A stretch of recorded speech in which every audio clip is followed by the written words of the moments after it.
Assalamualaikum warahmatullahi wabarakatuh. Kurang semangat ini ya. Iya, mentang-mentang baru dikasih hujan langsung kisut ini. Jawab salam itu harus semangat, apalagi di pagi hari dipenuhi dengan rezeki oleh Allah, dilimpahkan rezeki oleh Allah, maka jawab salamnya adalah sebagai sebuah sambutan dari kita bahwa kita menyambut rezeki Allah dengan penuh semangat, maka Allah nanti akan menurunkan jauh lebih banyak ya. Amin. Assalamualaikum warahmatullahi wabarakatuh. Nah gitu, walaupun kurang semangat juga. Karena gini, orang yang sakit saja, orang yang sakit ketika kita semangat untuk sehat itu akan bisa menambah kesehatan. Tapi kalau kita sudah pesimis, yang harusnya dia sehat tambah sakit, ya kan? Nah sebab itulah harus semangat setiap saat. Kita harus optimis menyambut dari apa yang sudah Allah anugerahkan kepada kita. Jangan sampai kemudian karena kita kurang semangat, kemudian yang harusnya menjadi jatah kita itu diambil oleh orang yang jauh lebih semangat. Ya. Sebab itulah kita nih orang Islam harus semangat, harus optimis ya. Seoptimisnya orang Palestina yang saat ini sedang dibombardir dari bantai oleh orang-orang yang tidak bertanggung jawab dan zolim itu, Zionis, kafirin, laknatullah ya. Baik, kita bersyukur kepada Allah dengan ucapan alhamdulillahirabbil alamin atas segala limpahan nikmat karunia yang tak terkira yang Allah curahkan kepada kita. Dan apabila kita mencoba menghitung-hitung akan nikmat karunia yang Allah curahkan kepada kita, walaupun terkadang kita seringkali mengeluh dengan apa yang kita jalani hari ini, sesungguhnya kita ini diberikan nikmat oleh Allah kalau kita merenung begitu sangat banyak. Dan Allah tantang kepada siapapun yang berani mencoba menghitung-hitung akan nikmat Allah, maka Allah kemudian menyampaikan dengan sebuah kalimatnya yang tertuang di dalam Al-Quran, wa in ta'udu ni'matallahi la tuhsuha, maka tidak ada satupun orang yang akan sanggup menghitung-hitung akan nikmat Allah. Nggak usah yang besar-besar lah, nikmat kecil, ngedip itu besar apa kecil? Kecil Pak kelihatannya, tapi Pak itu besar Pak. Kita nggak bisa ngedip seharian. Coba, tersiksa nggak? Nggak bisa ngedip kita nih. Masya Allah, ke rumah sakit bisa jual kebun itu, ya kan? Kita dikasih oleh Allah kuping tapi budeg, enak gak tuh? Oh, udah, nggak ada nikmatnya itu Pak. Justru karena kita dikasih kuping oleh Allah, ya bukan saja kuping tapi pendengaran, sehingga itu nikmat. Ya, dikasih mata oleh Allah, tapi nggak bisa ngelihat. Melek sih melek, tapi nggak bisa ngelihat. Nikmat gak? Nggak nikmat. Wanita cantik itu karena bisa kelihatan. Suami tampan itu karena kelihatan. Punya mobil bagus itu bangga karena kelihatan. Punya baju bagus itu karena kelihatan. Bagi orang yang nggak ngelihat, udah pakai sarung aja cukup, dikerebongin aja. Ya. Ada mode masjid dikasih ornamen, ya kan, dikasih karpet, orang mengatakan bagus itu karena kita ngelihat. Maka bersyukur. Surat Al-Maidah surat ke-16 ayat ke-78 Allah menyampaikan, wallahu akhrajakum min butuni ummahatikum la ta'lamuna syai'an. Allah ini sudah menciptakan kita, dikeluarkan kita di dunia ini melalui perantaraan perut ibu kita. Wallahu akhrajakum min butuni ummahatikum, dari ibumu, ya, dari perut ibumu. La ta'lamuna syai'an, kita ini nggak tahu apa-apa. Kita ini dulunya nggak tahu apa-apa. Kemudian kata Allah, wa ja'ala lakumus sam'a, Allah kemudian kasih kita ini, dikasih kita. Apa yang dikasih? Sam'a, pendengaran. Ada orang dikasih kuping budak, Pak. Tapi nggak mungkin bisa mendengar tanpa ada kuping. Dikasih kuping, diiringi dengan pendengaran, wal absor, kemudian apalagi dikasih mata dengan penglihatannya. Tapi kalau orang menggunakan kuping untuk mendengar sangat terbatas, ya kan? Maka ada pendengaran yang jauh lebih tajam. Apa itu? Ada yang ketiga, apa itu? Wal afidah, yaitu hati nurani. Maka apa yang didengar, apa yang dilihat itu belum tentu yang sebenarnya. Maka jangan lantas langsung percaya, apalagi sekarang dengan kemajuan teknologi yang begitu sangat luar biasa, Pak. Sekarang ini, Pak, orang jahat di framing itu apa ya? Dikondisikan seperti orang penyelamat, Pak. Seperti saat ini, Pak, ada orang yang membantai, ya, kemudian karena media dia yang kuasain, Pak, diputar balikan, Pak. Kenapa? Saya kan bukan membantai, saya nih sedang menyelamatkan penduduk kami yang diserang duluan oleh teroris. Siapa yang nyerang? Menurut mereka siapa yang nyerang? Hamas, Pak. Hamas itu teroris. Media itu nggak pernah memberitakan ada orang-orang yang sedang sholat ditaburi air comberan, ada orang yang sholat dilemparin asap, apa namanya, senjata asap, apa namanya? Iya, gas air mata itu. Bahkan ada yang ditodong oleh senjata laras panjang, ada orang yang dilempar gitu. Itu dunia nggak pernah tahu, Pak. Kenapa? Karena ditutupi, karena media mereka yang kuasai. Facebook yang punya siapa tuh? Facebook yang punya siapa? Yahudi, kita yang pakai. Kita sekarang nih nyari alamat pakai apa? Oh, pakai Waze. Itu yang punya, Pak. Israel, Pak. Sikat gigi punya siapa? Odolnya punya Israel. Minum teh, jangan-jangan Sariwangi. Milik siapa? Unilever. Unilever itu siapa? Jangan-jangan ini laptopnya juga nih. Ya kan? Mic-nya jangan-jangan punya Yahudi juga. Siapa? Kita ini udah dicengkram. Dicengkram. Apalagi orang yang kemudian sudah kecengkram gitu, merasa nikmat, udah diinabobokan. Begitu kita hanya sekedar aksi, ini saya sengaja nih pakai salin nih. Habis ini saya langsung orasi ke Monas. Jadi jemaah yang dimuliakan Allah Subhanahu wa taala, kita ini oleh Allah nih nggak tahu apa-apa, dikasih oleh Allah pendengaran, penglihatan, ya, kemudian hati nurani. Untuk apa Allah kasih itu semuanya? Lihat yang punya handphone, itu surat 16 ayat ke-78. La'alakum tashkurun, supaya kita ini bersyukur, Pak. Makanya kita ini kalau nggak dikasih oleh Allah, udah nggak bisa ngapa-ngapain. Ya, ini saya lihat tadi subuh cuma 2 baris, biasanya 5 baris, Pak. Kenapa? Ternyata saya ngobrol tadi sama Pak Haji Sartono. Ini subuhnya lebih pagi ternyata.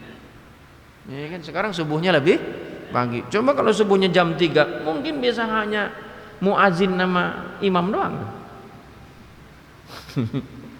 Ya kan? Kalau subuhnya jam 3, berat, Pak, subuh ini. Jangan dikira nggak berat itu. Coba. Tapi bagi orang yang sudah biasa, yang jauh aja datang deh saudara saya. Oh, dari sono nih, swadaya ke sini. Oh, ini. Alhamdulillah. Coba yang jauh aja datang ke sini, ya kan? Kenapa? Karena memang dia sudah terbiasa. Tapi kalau yang belum terbiasa, berat, Pak. Berat. Ya. Sebab itulah jemaah yang dimuliakan Allah Subhanahu wa taala, pada kesempatan kali ini saya ingin membahas tentang bisnis ya. Oh, judulnya apa? Perniagaan yang tidak merugi, yang untungnya dunia akhirat. Nah, kira-kira apa bisnis apa itu? Kalau saya tanya kira-kira yang bisnis yang menguntungkan nggak pernah ada ruginya, kira-kira bisnis apa itu? Hah? Bisnis dengan Allah. Bisnis dengan Allah kayak apa itu? Biasanya kalau bisnis selain untung ada nggak ruginya? Ada ruginya. Bahkan kadang untungnya dikit, bahkan kadang-kadang nggak untung, balik modal aja kagak kadang. Ada ya bisnis. Tapi tetap dijalanin tuh ada orang. Kayak para petani itu Pak, lihat di Indonesia ini giliran dia mulai nanam, beli pupuk, pupuknya mahal, begitu panen Pak, bukannya naik Pak, impor beras. Jatuh gak tuh?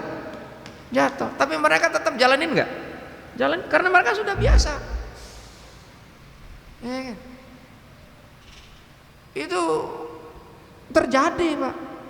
Tapi ini bisnis jamaah yang dimuliakan Allah Subhanahu wa taala, bisnis yang nggak pernah merugi. Tapi ini diajarkan dengan logika yang seringkali orang-orang yang berpendidikan tinggi dengan menggunakan logikanya, ini kadang nggak ngerti saya. Dia nyari bisnis yang rugi terus. Jadi caleg. Jadi caleg tuh modalnya berapa tuh? Saya sih belum pengalaman jadi caleg. Modalnya nggak usah yang RI lah, yang DKI aja lah, yang DKI. Modalnya berapa tuh jadi caleg itu, Ustaz? Pernah dengar nggak berapa tuh modalnya? Nggak tahu. Ada yang caleg kan di sini yang caleg. Saya sih pernah dengar Pak, ya kan ada teman itu kemudian agak stres Pak. Kenapa?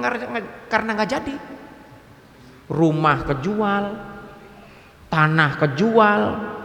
Ya kan, akhirnya dia apa tinggal kolor doang. Dulu ada di Pejaten Timur itu keturunan Arab, dia nyalonin di Partai Amanat Nasional, saya sebutin aja udah. Dia udah habis-habisan Pak, kalah sama artis Pak. Akhirnya apa? Begitu dia nyalonin nggak jadi, mati dia Pak. Ya. Untuk jadi caleg itu kadang Pak, ustadz dideketin, masjid dideketin, DKM dideketin. Nanti tergantung ustadznya nih nanti, sama masjidnya. Masjidnya kalau mata duitan ya, ustadznya mata duitan, udah dikasih sarung BHS aja udah didukung itu caleg. Walaupun tuh calegnya tidak pro Islam. Kalau kayak begini Pak, mau deket pilkadal Pak, pilkadal ngadalin Pak. Wah Pak, itu mereka itu seperti orang yang paling Islami Pak. Pakaiannya, ya kan, penampilannya, maulid datang, walaupun dia cuma komat kamit doang Pak. Dia nggak ngapa-ngapain. Malah orang baca sholawat dia plongo gitu kan, gak ngerti apa-apa. Yang penting dia masaknya kelihatan bahwa saya ini pro. Nanti begitu udah jadi baru kita dibantai ya. Coba. Makanya jamaah yang dimuliakan Allah Subhanahu wa taala, ini kita ini harus berpikir logis juga Pak. Karena Islam itu Pak, kita ini diajarkan oleh Rasulullah supaya kita ini berpikir logis. Ya. Sayyidina Ali bahkan menyampaikan ladinan liman la aqilallahu, tidak dianggap orang yang beragama Islam itu kalau akal sehatnya nggak dipakai. Makanya dipikirin dulu, jangan karena gara-gara cuman hanya 500.000 kita dikasih langsung main tusuk aja tuh gambarnya. Dia keluarin duit Pak 5 miliar, ngeruknya triliun Pak. Betul gak? Hati-hati Pak, yang sengsara siapa? Kita Pak. Hidup ini nggak perlu Pak kita dibagi-bagi sembako. Yang diperlukan itu kita ini nyari kerjaan gampang gitu aja. Bener gak? Iya, mereka ini orang tua ibaratnya begitu kan. Pemerintahan tuh ibaratnya orang tua yang harus mengakomodir, apa namanya bahasa apa mengakomodir? Melindungi, ya, melindungi seluruh masyarakat. Jadi jemaah yang dimuliakan Allah Subhanahu wa taala, kalau ditanya tentang bisnis apa yang kira-kira yang enggak pernah rugi, ya. Tadi bisnis dengan Allah. Menurut Anda apa perniagaan yang niaganya tidak pernah merugi, untung terus berarti kalau kayak begitu? Kira-kira ada yang pernah bisnisnya apa? Bisnis apa sih? Jual beli sembako kayak Madura gitu. Nah, dia enggak tidur-tidur tuh Madura. Kan apa namanya, toko sembakonya 24 jam kan, betul gak? Yang siang yang jagain suaminya, yang siang yang jaga istrinya, malam yang jaga suaminya, tapi punya anak 5, kapan dicoleknya gitu, hebat gitu. Itu kata Ustadz Ainul Yakin. Ya. Jadi jemaah yang dimuliakan Allah Subhanahu wa taala, Al-Qur'an ternyata memberikan kepada kita informasi. Memang manusia ini kan seringkali banyaknya hitung-hitungan, Pak. Coba aja ada orang hitung-hitungan, Pak. Kenapa sholat duha banyak orang melakukan? Kenapa? Karena hitung-hitungan, Pak. Dibandingkan sholat subuh, dibandingkan sholat zuhur. Banyak orang bahkan dia nggak rela sholat duha ketinggalan, Pak. Padahal sholat fardu apa sunnah itu? Sunnah. Kenapa sholat duha lebih mereka kedepankan? Kenapa? Karena itu ada hitung-hitungan, Pak. Hitung-hitungannya. Oh, ini pembuka pintu rizki. Dia nggak tahu bahwa sholat subuh itu juga lebih dahsyat, Pak. Nggak ada yang bisa mengalahkan sholat sunnah apa sholat fardu itu. Nggak ada. Kita ini ngedengar penceramah menyampaikan bahwa sholat sunnah fajar, sholat fajar itu nama lain dari sholat subuh. 2 rakaat sholat sunnah fajar itu pahalanya, ya, itu apa namanya, penyemangat dari Nabi Muhammad SAW. Pahalanya itu dunia berikut isinya jauh lebih besar dari pahala sholat sunnah fajar. Sekarang yang paling kaya di dunia menurut Bapak Ibu siapa kira-kira? Yang Bapak Ibu kenal? Siapa yang paling kaya di dunia? Hah? Gibran. Oh, Gibran, ya kan, calon wapres ya Kak. Walaupun anak masih ingusan. Ya kan? Ya. Makanya harta yang paling berharga adalah keluarga katanya. Karena dengan keluarga bisa ngebantu katanya gitu. Ya kan? Makanya mereka punya keluarga, pamannya bisa ngebantu dirinya, bapaknya kan keluarga kan. Bantu juga ya kan. Menantu ya kan. Oh, gitu. Jadi jemaah yang dimuliakan Allah Subhanahu wa taala, orang yang paling kaya itu nggak ada apa-apanya dibandingkan dengan orang yang melaksanakan sholat sunnah fajar 2 rakaat. Tapi memang setan, Pak, ngiming-ngiming kita, Pak. Setan itu kebanyakan ngiming-ngiming kita. Dia mah duitnya banyak. Lu sholat sunnah terus-terusan, mana hartanya? Pak, harta yang sebenarnya itu dimensinya apa ya, dimensinya? Bentuknya fisik atau ketenangan? Saya tanya, punya duit banyak tapi gelisah, tapi punya duit dikit tapi tenang, milih mana? Itu sama saya juga. Saya maunya duit banyak dan tenang, halalan thayyiban. Setuju ya? Oh iya. Kalau saya milihnya itu. Cuman pilihannya tadi nggak ada itu. Yang ada itu duit dikit atau bahkan mungkin sakit-sakitan gitu kan. Tapi tenang batinnya, damai pemikirannya.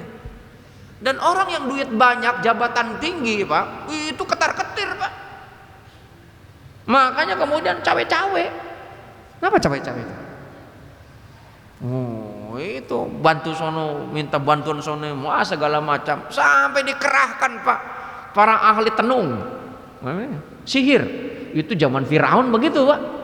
Udah nggak tenang tuh hidup tuh, laki-laki semua dibantai. Ya kan? Sekarang begitu dibantai semua.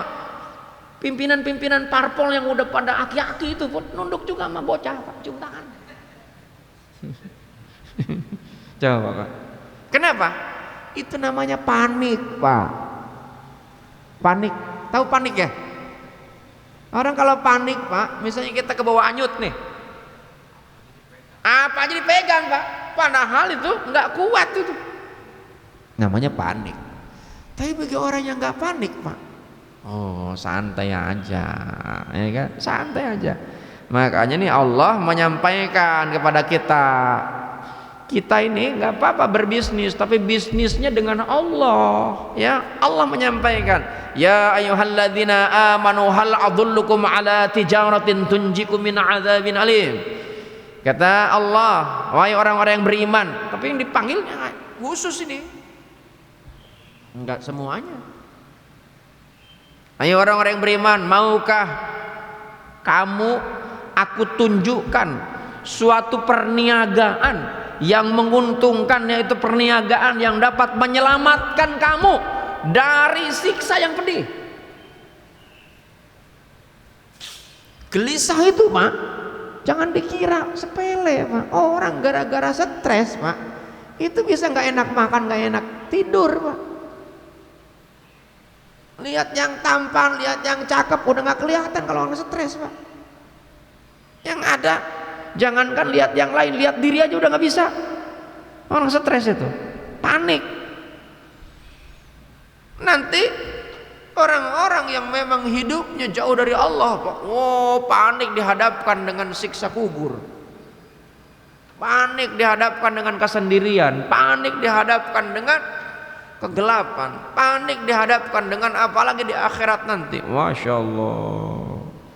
Tapi bagi orang-orang yang beriman Pak, wala khaufun alaihim walahum yahzanun, santai dia kan.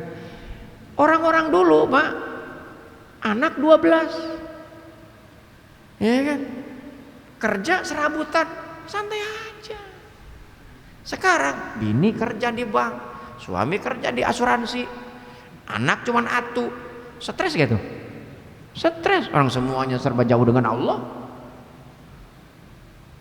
Nggak ke cover juga tuh anak tuh. Dulu anaknya bahkan ada 24 Pak. Nggak tahu Kiai Haji Mualim Yunus berapa itu anaknya. Pak Kiai, anak berapa Pak Kiai? 4 ya? Jadi semua kan? Ya. Oh udah diambil semua. Ada Pak orang-orang dulu itu Pak, waduh, bahkan ada yang bininya 4, santai aja. Ini bini atu aja stres. Bener, coba, bener nggak Ustaz Jul? Oh, senyum-senyum kan. Santai aja, bener itu. Kalau dia ini beriman, kenapa? Orang yang beriman itu nggak pernah takut Pak. Semuanya Allah yang kelola. Allah kan tadi, wallahu akhrajakum min butuni ummahatikum la ta'lamuna syai'an. Kita ini nggak tahu apa-apa. Surat ke-16 ayat ke-78 itu. Dikasih pendengaran, dikasih penglihatan. Karena kita ini dengan mendengar, dengan melihat, ilmu nambah. Kayak sekarang kan jiping kan, ngaji kuping, kagak nulis kagak apa. Jita ngaji mata, liatin fokus, ya kan? Oh. Yang bawa handphone dijepret foto, gitu. Maksudnya, begitu keluar dari masjid hilang semuanya tuh ilmunya, ya kan? Tapi bagi Allah bisa melekat itu. Bagi Allah nggak ada yang sesuatu yang nggak bisa. Dilekatkan di pikiran, dilekatkan di pendengaran, dilekatkan di mata, diturunkan ke hati, nempel di batin, diamalkan dalam keseharian. Ya. Jadi orang-orang yang beriman itu Pak, nggak pernah ragu Pak, nggak pernah khawatir. Ya, makanya Ayat yang lain Allah menyampaikan wala tahinu wala tahzanu wa antumul a'launa in kuntum mu'minin. Jangan pernah galau, jangan pernah risau, jangan pernah stres. Engkau ini ditinggikan oleh Allah. Maka jangan kau jual, Pak, urusan agama dengan urusan dunia dengan harga yang murah. Wala tastaru bi ayatillah thamanan qalila. Ini kadang ada ayat dipakai untuk politik. Saya ditawarin untuk masuk ini, saya bilang enggak lah. Dulu pernah saya ini aktif di partai, Pak. Stres, Pak. Pernah ngalamin stres, Pak. Tidur kurang. Kita ini pengen ngejatuhin orang mulu bawaannya. Kita yang paling benar. Itu kerjanya iblis, Pak. Iblis itu kan merasa dari benar terus. Kita ngurusin dosa orang mulu, padahal di akhirat ditanyain nggak dosa orang? Ditanya nggak? Enggak, yang ditanya dosa siapa? Dosa diri sendiri, Pak. Ngapain ngurusin orang? Diri aja belum keurus, Pak. Nah, makanya kita urusin dulu diri sendiri. Kita ini sholat udah bener apa enggak gitu kan? Itu. Tadi saya ngobrol sama Pak Haji Sartono. Saya ini kan pernah umroh bareng sama saya. Saya ini kurang sempurna umrohnya karena ini kan saya bilang enggak apa-apa. Itu berarti ada iman di dalam hati kita. Kalau kita sudah merasa sempurna, siapa tuh yang ngomong ana khairu minhu itu siapa? Iblis, Pak. Kalau bilang kita enggak sempurna, itu orang yang bagus. Ya. Kalau kita merasa sempurna, merasa pinter, merasa hebat, nggak mau ngedengerin orang, Pak. Jadi ustadz dikasih kritik marah, nah gitu. Dikasih masukan nggak mau, ayo udah, selesailah sudah. Apalagi yang kritiknya jamaah gitu, apalagi yang jamaahnya anak muda, gitu. Anak muda yang baru kemarin sore kritik. Kalau kemudian dia nggak mau dengar, Pak, ya udah. Rasulullah itu, Pak, dia sempat cium tangan sama orang lain gitu. Karena apa?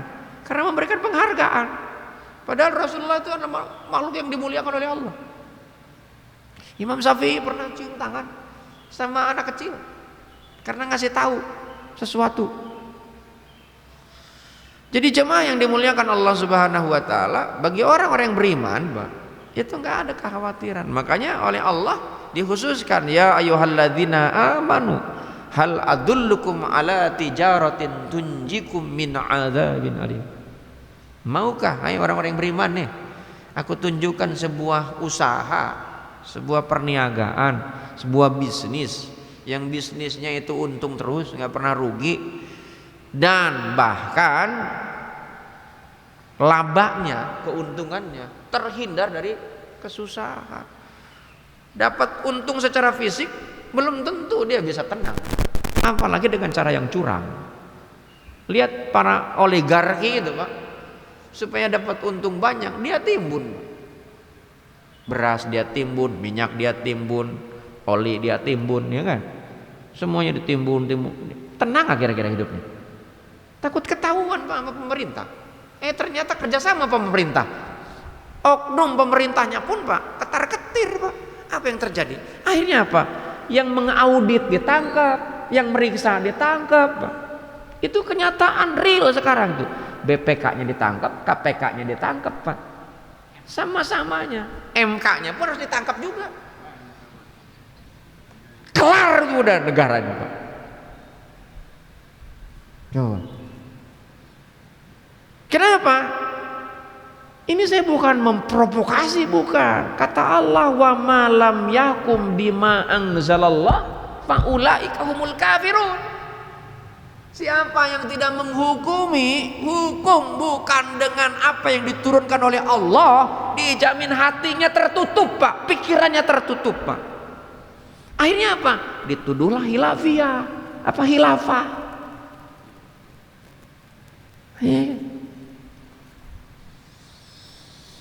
Jadi jemaah yang dimuliakan Allah, ini nggak ada yang rekaman kan? Nanti dimasukin YouTube lagi nih.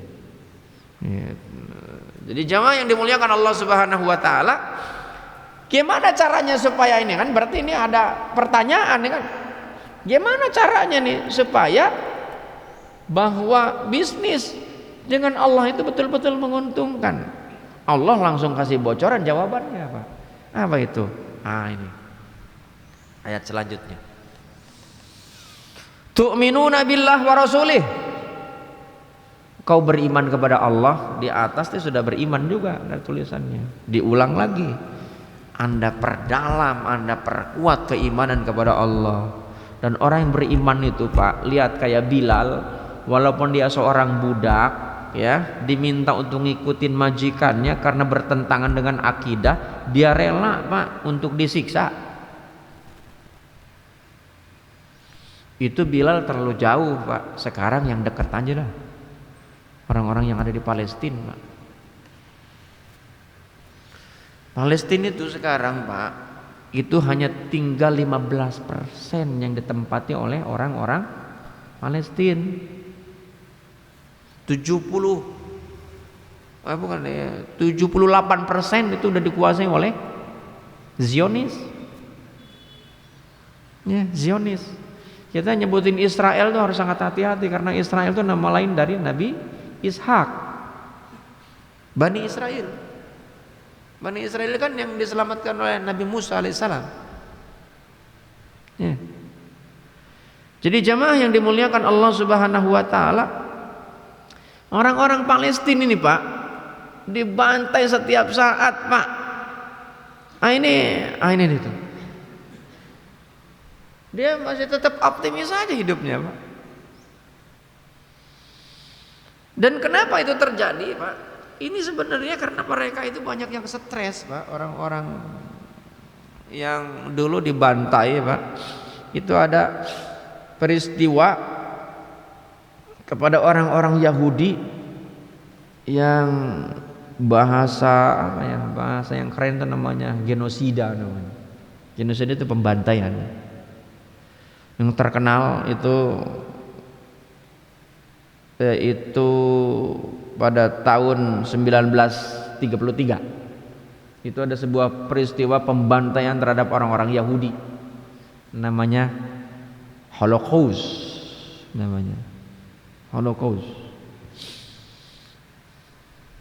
Saya ngedengar debat antara pendukung Israel dengan Haikal Hasan, sahabat saya. Itu ada di Indonesia itu banyak juga, Pak, pendukung Israel, Pak. Banyak. Yang masuk masjid juga banyak, Pak, pendukung Israel pura-pura masuk masjid. Mereka kelihatannya sholat, Pak, tapi dalam batinnya ngapain juga ngebelain Palestina gitu. Itu kan mereka negara mereka, ngapain kita dibantuin? Kita aja masih susah. Hati-hati tuh kalau ngomong gitu tuh. Itu Zionis yang ngaji itu. Hati-hati itu. Kata Rasulullah, orang yang belum merasakan rasa sakit ketika orang lain yang disakiti yang satu akidah, hati-hati itu keimanannya sudah tercerabut, kan? Udah lagi nggak ngurusin tentang kepentingan orang. Padahal kita nih hati-hati, hidup kita ini bisa hidup karena yang lain. Nikmat bahagia itu karena berjamaah, Pak. Kalau nggak percaya coba aja. Bapak yang hobi, misalnya hobi bola lah, hobi bola. Pemainnya pemain yang paling bagus, favorit Anda lah. Kalau nggak percaya bahwa yang namanya bahagia itu harus berjamaah, Anda nonton bola pada stadion yang paling bagus, dengan tempat duduk yang paling bagus, pemain yang bagus, tapi yang nonton Anda sendiri, Pak, enak nggak kira-kira? Enak nggak? Enak. Atau misalnya Anda yang hobi kulineran, Anda diajak ke restoran yang besar, mejanya besar, menunya lengkap, Anda makan sendirian, enak gak kira-kira? Nah, enak itu kalau rebutan, Pak, makanya dikit gitu. Makanya kalau maulid nanti kalau bikin nasi kebuli jangan banyak-banyak, dikit aja, Pak. Gitu. Supaya enak, karena kalau banyak kebuang-buang. Enak itu nggak banyak, dikit, Pak. Makanya lihat, Allah ini ngasih harta dalam bentuk fisik sama orang-orang yang beriman nggak banyak, Pak. Kenapa? Supaya nggak terlena. Nanti dikasihnya di akhirat, di surga yang lebih banyak. Ya kan? Yang laki-laki doyan kawin lagi, cari yang muda. Itu di akhirat kakak dikasih tuh bidadari. Yang dicari yang lebih muda, yang lebih bahenol, disakiti untuk istri yang pertama. Iya kan? Coba. Nggak akan dapat itu. Ya. Saya bukan anti poligami, enggak gitu kan. Tapi kalau ngikutin Rasulullah nggak akan kuat, Pak, poligami. Jadi jemaah yang dimuliakan Allah Subhanahu wa taala, mereka tetap optimis, Pak. Ini kan sekarang yang mengguncang dunia, Pak, itu kan peristiwa tanggal 7 Oktober kemarin. Yang kemudian dunia dibikin gempar karena memang Israelnya menyebarkan informasi kepada seluruh dunia bahwa ini diserang oleh teroris. Dia nggak pernah menginfokan tentang pembantaian kepada anak-anak, ada yang dilemparin ke, ada ibu-ibu, ya, ada ibu-ibu sedang makan, itu anaknya diminta sudah dilemparkan ke bara api gitu, yang ada di restoran gitu, karena ditodong oleh senjata laras panjang gitu. Ya ini dilawan, Pak. Ini apa? Terjadi baku tembak. Ada orang sholat, cuman karena di videonya saya nggak. Itu kalau Bapak lihat di status kawan-kawan saya, masya Allah, ya Allah, miris-miris ngeliatnya. Ada anak kecil, Pak, itu ditusuk dari bawah sampai ke ubun-ubun. Udah melebihi daripada binatang lah. Ya, itu Zionis, Pak. Kenapa? Karena keserakahan, karena ingin menguasai negeri Palestina. Tapi bagi orang-orang yang yakin dengan Allah, dengan ucapan Rasulullah bahwa Palestina adalah negeri yang diberkahi, negeri yang dilindungi, Pak, itu walaupun yang namanya Masjidil Aqsa sudah dibikin terowongan di bawah oleh orang-orang Zionis itu, laknatullah itu tetap ketahuan, Pak. Allah melindungi sebagaimana dulu kakeknya Rasulullah SAW yang menjadi pelindung Ka'bah. Kakeknya siapa namanya? Abdul Muthalib. Abdul Muthalib nggak punya pasukan, Pak. Tiba-tiba diserang, Pak, oleh pasukan bergajah. Siapa namanya? Pernah kenal ya? Oh enggak ya. Abraham. Itu, Pak, hanya minta bantuan sama Allah. Apa yang dikirim oleh Allah? Burung ababil. Makanya nih ada ulama yang memfatwakan baca surat Al-Fil, Pak, untuk Allah kirimkan burung ababil menghancurkan Zionis, tentaranya biar dihancurkan oleh Allah. Sekarang ini, Pak, sudah banyak yang stres juga itu, yang diberitakan di media mereka itu yang kita pegang ini, Pak, Facebook, Google, segala macam itu kan yang diberitakan di seluruh dunia itu, Pak, Palestina yang porak-poranda. Padahal, Pak, yang namanya Tel Aviv pun itu porak-poranda, Pak. Cuman nggak gencar diberitakan karena takut akan dianggap kalah. Padahal, Pak, seperti kota mati Tel Aviv itu kan ibu kotanya Israel oleh Hamas, Pak. Maka kemudian atas nama dia menyapu Hamas, maka kemudian itu Gaza, Pak, dibombardir, Pak. Yang kena bukannya Hamas, Pak. Siapa? Anak-anak, Pak. Rumah sakit lah. Kan siapa namanya? Perdana Menterinya Israel. Iya, namanya Netanyahu, ya. Benyamin Netanyahu, ya kan. Nah, makanya linglung dia tuh. Jadi jemaah yang dimuliakan Allah Subhanahu wa taala, dia kemudian umumkan, ini kami akan menghabisi Hamas. Wahai warga Gaza, silakan keluar. Mau keluar kemana? Begitu di perbatasan disegat, hanya mengungsi ke rumah sakit dibom, mengungsi ke sekolah dihancurin. Dunia, Pak, itu seolah-olah buta, Pak. Kenapa? Karena Amerika disokong, Pak.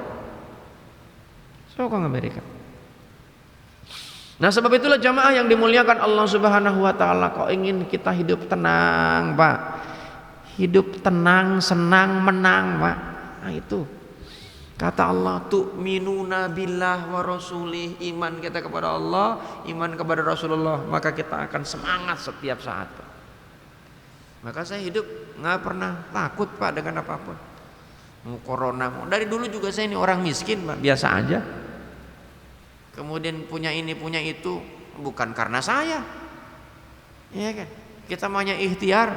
Ada orang pontang-panting kalau Allah nggak kasih juga enggak, Pak. Memang saya cuman ngomong sono ngomong sini punya rumah, ngomong sono ngomong sini kasih mobil. Siapa yang kasih? Allah. Ya kan? Kemudian tiba-tiba sombong, kamu punya ilmu, punya ini. Kalau Allah nggak kasih juga nggak bisa tuh. Ya. Jadi jemaah yang dimuliakan Allah Subhanahu wa taala, jangan khawatir udah. Nah, sebab itulah wujud dari bahwa kita ini beriman kepada Allah dan Rasulnya, wa tujahiduna fi sabilillah. Sungguh-sungguh kita beriman kepada Allah dan Rasul ini. Bentuk kesungguhan ini ketika diajak oleh Rasulullah, ayo kita perang nih, ada orang yang menyakitin.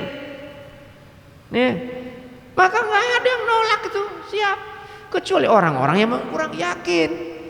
Dia bilang enggak, kami nanti mati. Kemudian turun tuh ayat Al-Quran surat Al-Baqarah ayat 216. Wa asa an takrahu syai'an wa huwa khairul lakum wa asa an tuhibbu syai'an wa huwa syarrul lakum wallahu ya'lamun wa antum la ta'lamun. Kaitan dengan ini kan perang, Pak. Orang menganggap, dia bilang, wah ini nanti kalau perang nanti mati. Ya kan?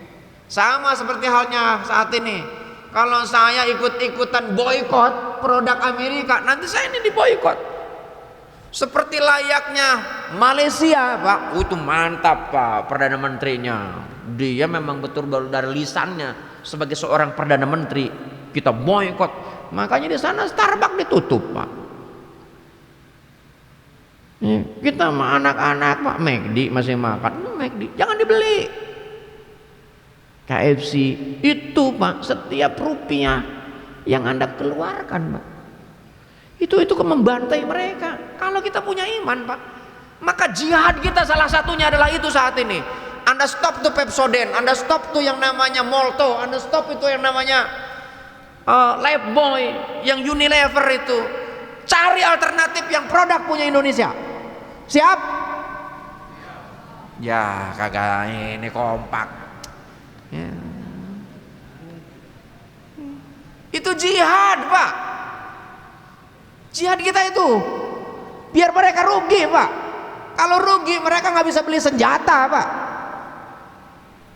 Iya kan? Kemudian ini ustadz-ustadz yang ngerokok, berhenti ngerokoknya. Iya kan? Yang hobi ngerokok, buang tuh rokoknya. Serius ini? Iya. Hah?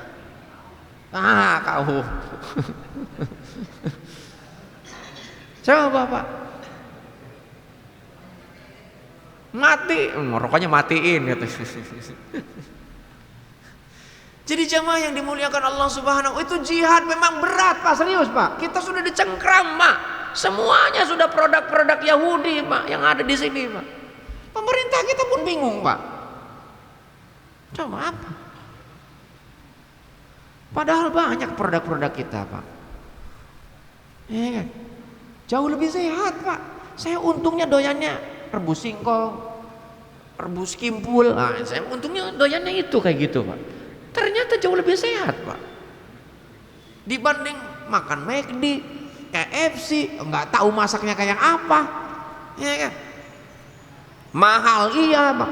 Anda beli ke Starbucks pas satu gelas, tahu berapa tuh harganya? Saya nggak tahu sih. 50.000, Pak. 50.000, Pak, bagi orang-orang pemulung, Pak. Itu bisa untuk seminggu, Pak. Nongkrong di sana berasa bangga.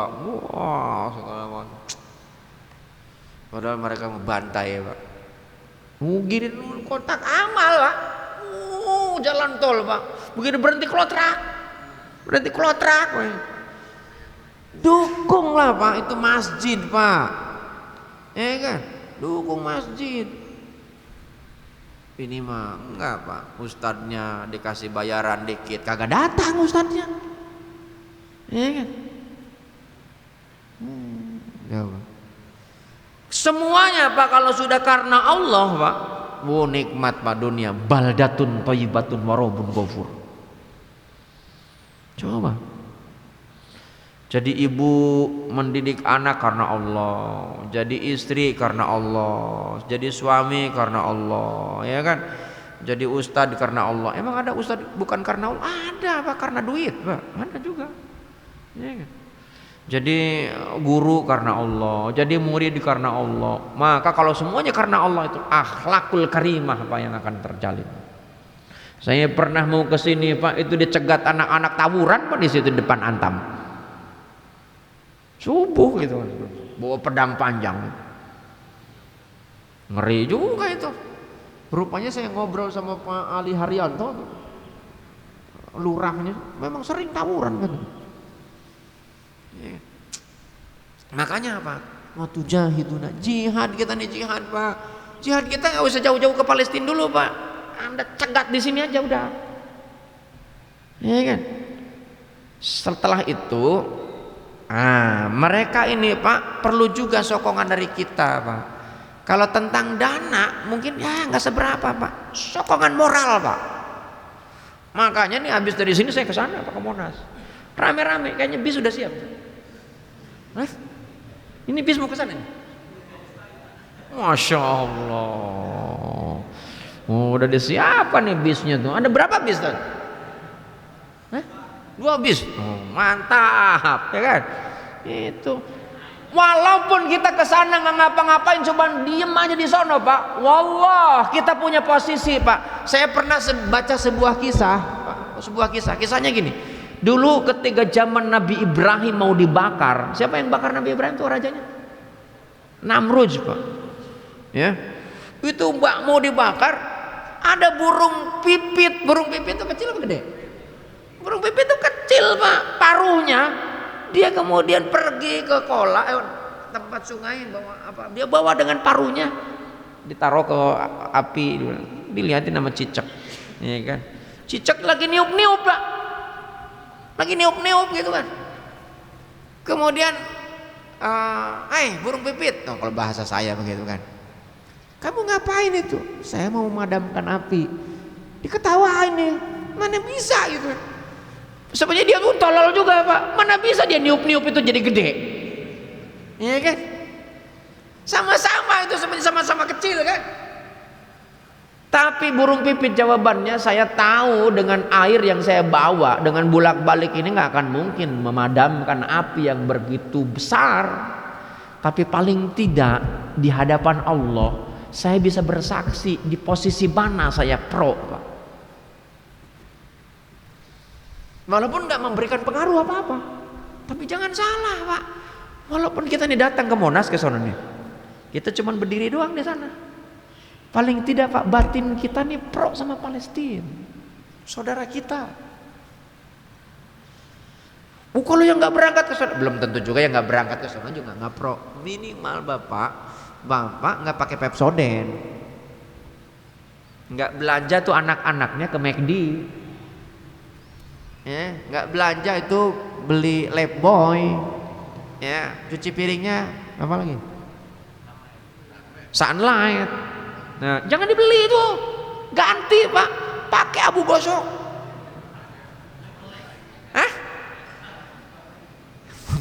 Sabun coleknya itu punya Yahudi juga.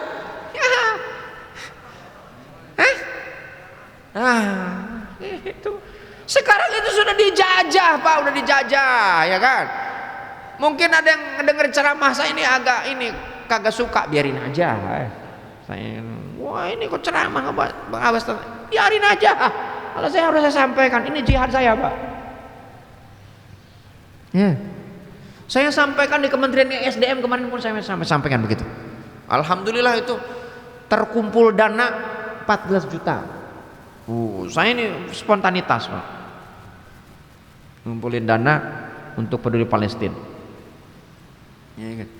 Saya ajak menterinya diem baik Pak, pura-pura dirjen, diem baik nyunduk aja. Saya bawa lukisan Pak, saya ini lelang. Saya bilang Pak dirjen aja nih, Pak dirjen aja nih, nunduk aja. Saya bilang nih Pak, kayak budak Pak bilang. Akhirnya ada orang biasa yang beli. Saya bayar 10 juta. Masya Allah. Kemudian dikirim WA, saya malu Pak, dia bilang. Diajak nggak ada yang antusias. Saya bilang nggak apa-apa, dia bilang. Namanya orang ngajak. Rasulullah aja ditimpukin ngajak, dia bilang. Ya kan? Nah sebab itulah jamaah yang dimuliakan Allah Subhanahu wa taala. Wa tujahiduna fi sabilillah. Dan lihat urutannya, bi amwalihim, bi amwalikum. Dengan harta dulu Pak. Kenapa harta dulu dibandingkan dengan diri? Yang kedua wa anfusikum. Kenapa diri yang kedua, harta lebih dulu? Kenapa? Karena ternyata banyak orang Pak menghinakan diri Pak untuk mendapatkan harta Pak. Nggak peduli dihina-hina, dicaci maki, jadi ketua MK ya, yang dihina-hina yang penting ponakan gua jadi. Nggak apa-apa saya jadi presiden, boneka yang penting jadi presiden. Iya kan? Nggak apa-apa saya dibilang anak ingusan, yang penting jadi cawapres. Gitu. Dihinakan. Kenapa? Karena dengan jabatan itu Pak, yang dikejar apa? Harta, tahta, wanita Pak. Iya, wanita terakhir. Harta, tahta, wanita. Banyak duit Pak di mana-mana Pak. Makanya dulu ada nyanyiannya bento, bento, bongkar. Jadi jamaah yang dimuliakan Allah Subhanahu wa taala, banyak orang bahkan enggak cacat aja, pura-pura cacat Pak. Dia bisa bertahan loh, kakinya diikat Pak dari pagi sampai sore. Untuk ngapain?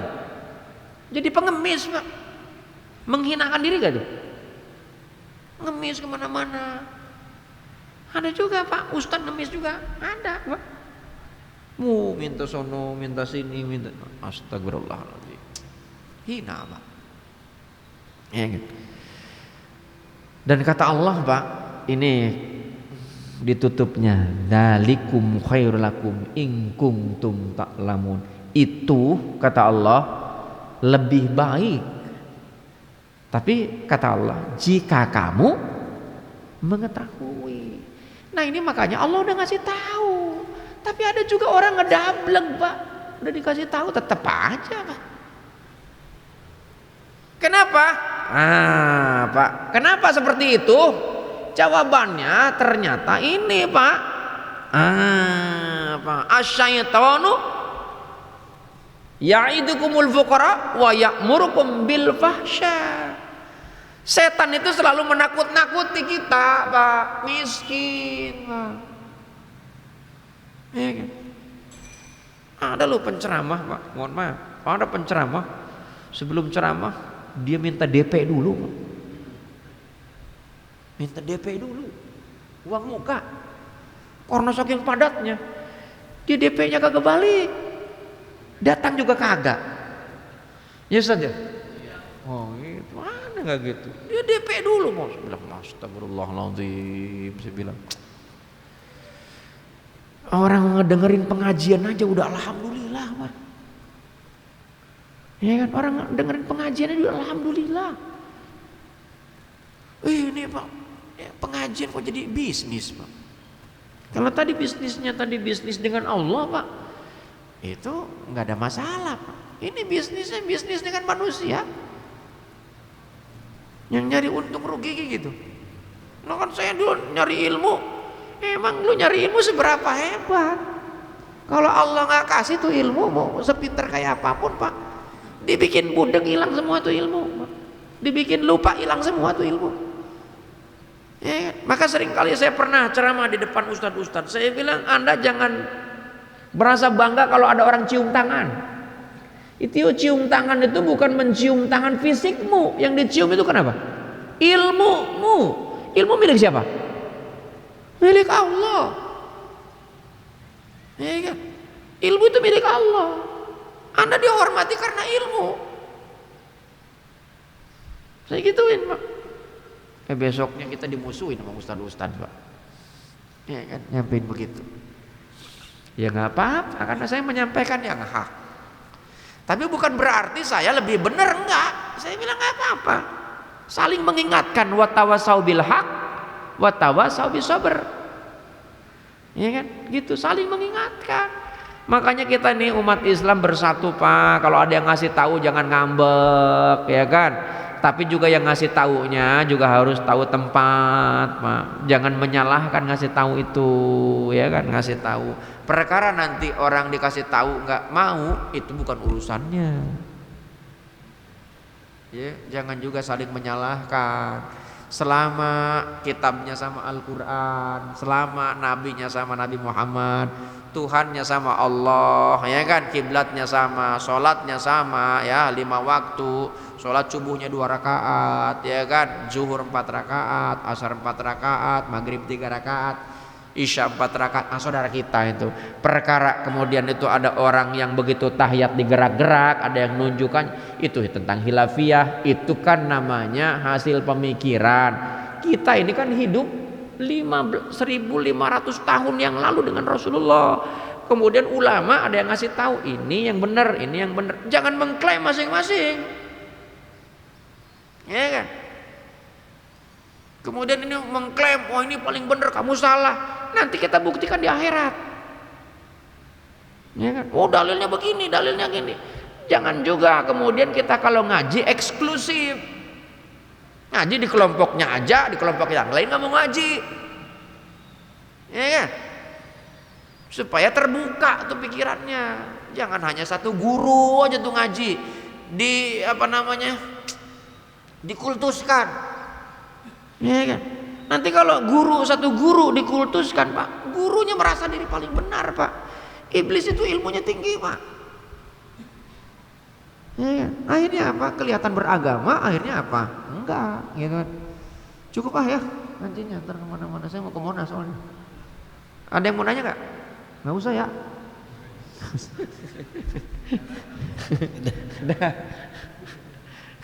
Ada, silakan, gak apa-apa. Kata Ustaz Solih tanyain tapi kagak boleh nanya. Silakan Ustaz Ali. Baik jamaah sekalian, sebelum ada pertanyaan, ada pengumuman bahwa untuk minggu depan tanggal 12 pengajian kita minggu pagi ini libur sementara. Nah, libur sementara minggu depan. Itu aja pengumumannya. Mungkin dari Bapak Ibu yang mau bertanya, karena Ustaznya mau ke Monas. Langsung doa. Alhamdulillah. Emang orang al-murtado doang yang kalau ngaji nggak ada yang nanya karena pinter-pinter, Pak. Alhamdulillah. Mudah-mudahan Allah senantiasa bimbing kita, jaga kita supaya kita tetap istiqomah di jalan Allah dan kita nih on the track, tetap di jalan Allah, ya. Dan mari kita doakan, Pak, saudara-saudara kita yang ada di Palestina, ya. Insya Allah, Pak, kalau batin kita merasa tersakiti karena mereka tersakiti, iman kita masih ada. Kita tentukan posisi kita ada di mana di hadapan Allah. Jangan sampai kelak ketika kita punya kekuasaan, punya kekuatan, punya harta, tapi kita nggak peduli, maka Allah akan berikan kepada kita kegelisahan. Supaya kita tetap tenang dan kita doakan mereka, mudah-mudahan yang sudah wafat Allah tempatkan alam kuburnya raudhah min riyadil jannah. Yang luka-luka Allah sembuhkan kembali, yang masih hidup Allah kasih semangat mereka, keberanian untuk melawan para Zionis. Kemudian bil khusus bagi para zalimin, para kafirin Zionis, ya, Israel tersebut, Allah hancurkan, Allah kalahkan mereka dengan tanpa kita harus menyakiti mereka. Biar Allah saja yang menghancurkan mereka. Al-Fatihah. A'udzubillahi minasyaitonirrajim. Bismillahirrahmanirrahim. Alhamdulillahirabbil alamin arrahmanir rahim maliki yaumiddin. Iyyaka na'budu wa iyyaka nasta'in. Ihdinas siratal mustaqim. Siratal ladzina an'amta 'alaihim ghairil maghdubi 'alaihim waladdallin. Wa'fu 'anna ya karim wa'fu 'anna ya rahman. Allahumma ja'al hadza jam'an marhuma wa tafarruqana min ba'dihi tafarruqan ma'suma. Allahumma ansur li ikhwanina al-muslim wal mujahidina fi kulli makan. Allahumma ansur li ikhwanina al-muslim wal mujahidina fi Palestin. Allahumma ansur li ikhwanina al-muslim wal mujahidina fi Indonesia. Allahumma ahsin akibatana fil umuri kulliha wa ajirna min hijid dunya wa adzabil akhirah. Subhanakallah bihamdika asyhadu an la ilaha illa anta astaghfiruka wa atubu ilaik. Rabbana taqabbal minna innaka antas samiul alim wa tub alaina innaka antat tawwabur rahim. Rabbana atina fid dunya hasanah fil akhirati hasanah wa qina adzabannar. Subhana rabbika rabbil izzati amma yasifun. Wassalamun alal mursalin walhamdulillahi rabbil alamin. Wa la minkum. Assalamualaikum warahmatullahi wabarakatuh.